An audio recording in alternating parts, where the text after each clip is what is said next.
เรียบร้อยแล้วนี่ตัวแกมเบี้ยต้มส้มนี่เป็นส้มป้านี่เขาไปให้มันข้าวนี่ให้น้ำเดือดแล้วก็ใส่เครื่องหอมก่อนที่นะ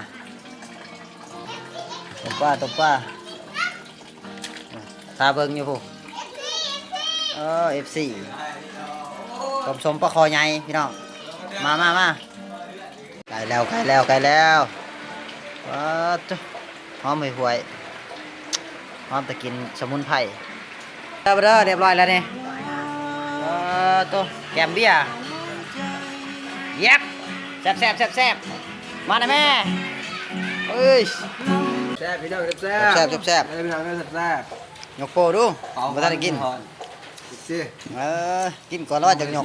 กินก่อนแล้วจังยกเอ้ยอันนั้นแทบเลยมาเด้อมาตรงนี้